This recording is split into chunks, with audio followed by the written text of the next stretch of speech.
Where do we go after death? Where were we before birth?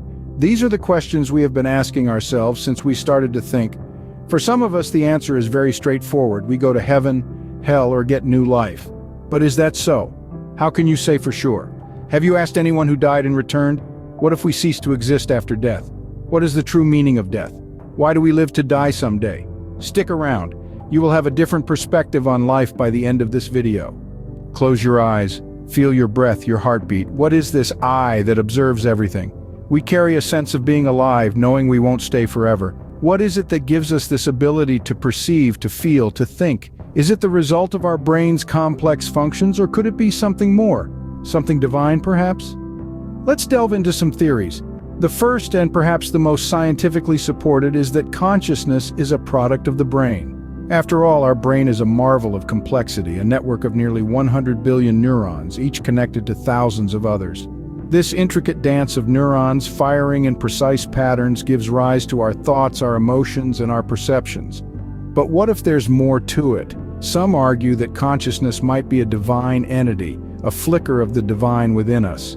This view, often supported by religious or spiritual beliefs, proposes that consciousness is not just a byproduct of our physical brain, but something more profound, something transcendent. It's a tantalizing thought, isn't it? The idea that within each of us there might be a touch of the divine, a spark of the infinite. These theories, while intriguing, only scratch the surface of the mystery that is consciousness. There's so much more to explore, so much more to understand, and perhaps in the quest to unravel the enigma of consciousness, we might stumble upon insights about ourselves, about our place in the universe that we never expected. So what do you think? Is our consciousness merely a result of our brain's intricate dance, or can we attribute it to something more divine? As we continue to ponder, let's remember that the journey to understanding is just as important as the destination itself. After all, it's not just about finding answers, but about asking the right questions. Many religions interpret death as the end of the body. The soul is the one who controls the body, and it will go to heaven, hell, or get a new body. According to Hinduism, death and birth are like changing bodies like clothes. This belief gives us some relief that we are not being destroyed, we will return. Yet science has a different take on the interpretation of death. It says death is irreversible cessation of the brain. In other words, death is the permanent end of consciousness. After all, who are we? In reality, we are made from our personality. The experiences we collected from our childhood to now have shaped our personality. The country we were born in, the movies we watched, the friends we made, etc., shaped our personality. Each memory we created shaped our feelings about ourselves. But what happens when these memories are erased? When the brain, the physical vessel of our consciousness, ceases to function? Without these memories, we are not ourselves, we become a new person. If you think deeply, this is a condition no different than dying. Imagine waking up from surgery with no recollection of our past, our loved ones, or even our own name. A clean slate, a tabula rasa. In this case, the person who wakes is not us. We lost ourselves. Our body is fine, but we already died. With this perspective, even if we have an afterlife, we are not carrying our memory with us, which means that the new person born will not be us. Without our memories, are we truly ourselves? Perhaps death is just like forgetting everything after surgery, a new beginning in the vast unknown. How does it feel when we die? What if there is nothing as soul? Do we just disappear to nothing? What would it feel like to feel nothing? Well, we cannot imagine how feeling nothing would feel, because to feel nothing, we still must feel. It is like what a fully blind person will see. We might say blind people will see darkness, but that's not true. Darkness is something that we see after closing our eyes. Without eyes, a person sees absolutely nothing, not even darkness. Similarly, death may be a complete nothingness. Feels scary, right? Maybe to suppress that fear, we created stories of the afterlife. Who knows?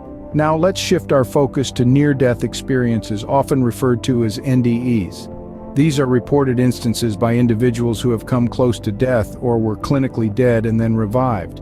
They often describe a feeling of detachment from the body, a journey through a dark tunnel, or encounters with deceased loved ones. Some even talk about a profound sense of peace or seeing God. Could these experiences provide a glimpse into what awaits us beyond the veil of death? It's important to approach these accounts with a dash of scientific skepticism. Researchers experimented to test out-of-body experience on people who claimed they could feel it. For this experiment, they were asked to sleep in a bed and read a sentence that was written in a book just above their bed when they came out of the body. Unfortunately, no one was able to recall that sentence after waking up. Interestingly, people see the God they believe in. Christians see Jesus, and others see their own God. This leads to the suspicion that the near-death experience is nothing but hallucination. So what does this mean? Are we to discard these near-death experiences as mere illusions? Or do they hold some truth about what awaits us after death? The answer, like many things in life, probably lies somewhere in between. We may never fully comprehend the mystery of death until we face it ourselves. But that doesn't mean we should stop questioning, stop exploring. Is death a peaceful oblivion, or perhaps a new unimaginable experience? The answer remains shrouded in mystery, a question mark at the end of life's sentence. But one thing is certain: the quest for understanding continues, fueling our curiosity and driving our search for answers. In the grand scheme of the cosmos, our existence is a mere blip. Just picture it for a moment. The universe has been around for a staggering 13.8 billion years, and us, modern humans, we've been on the scene for roughly 300,000 years. When you compare those two numbers, it's clear we're a fleeting whisper in the cosmic symphony. You see, everything we are and everything around us is made up of stardust. That's right. Every atom in your body originated in a star that exploded billions of years ago. Think about it: the calcium in our bones, the oxygen we breathe, the iron coursing through our veins, all of it was forged in the fiery furnace of a star. We are, in the most literal sense, children of the stars, a living testament to the universe's enduring cycle of death and rebirth.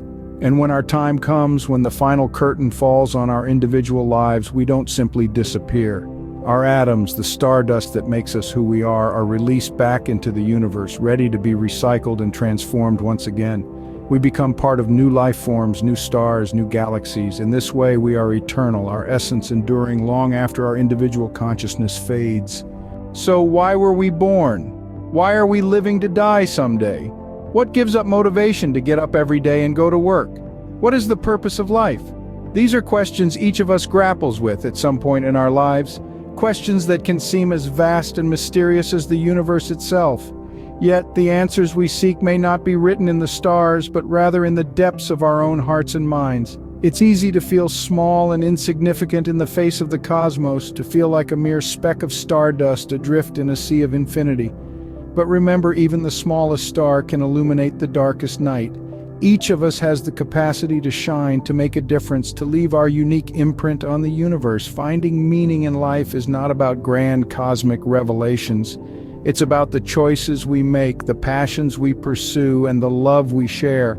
It's about the memories we create, the laughter and tears, the triumphs and failures. It's about the journey, not the destination.